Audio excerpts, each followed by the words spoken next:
नमस्कार दोस्तों, आज हम जानेंगे जड़ों के आधार पर वर्गीकरण देखते हैं। ठीक है, जड़ों के आधार पर वर्गीकरण देखते हैं जिसमें मूसला जड़ आती है। सबसे पहले मूसला जड़ में जो द्विबीजपत्री फसलें होती हैं वो आती हैं। द्विबीजपत्री यानी कि जिनके बीजों का मतलब जो जिनके बीज फटे हुए होते हैं, जैसे सरसों का ले लो, वो जो है उनके बीज अलग हो जाते हैं। सरसों के, मसूर का ले लो, कोई भी किसी भी प्रकार की दाल हो, उसके बीज जो होते हैं, बीज का पार्ट दो हो जाता है। ठीक है, उसी के आधार पर देखेंगे द्विबीजपत्री फसलों में कौन कौन सी आती है।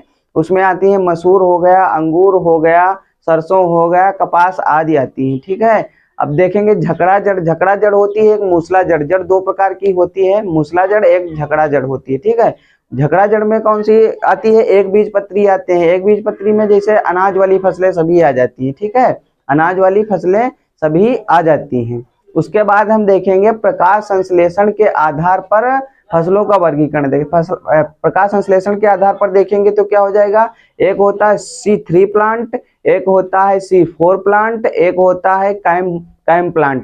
तो C3 प्लांट में कौन कौन सी फसलें आती है। C3 में जैसे लगभग सभी चावल हो गया, सोयाबीन हो गया, गेहूं हो गया, कपास हो गया, आलू हो गया। ठीक है, ये किसमें C3 में आते हैं।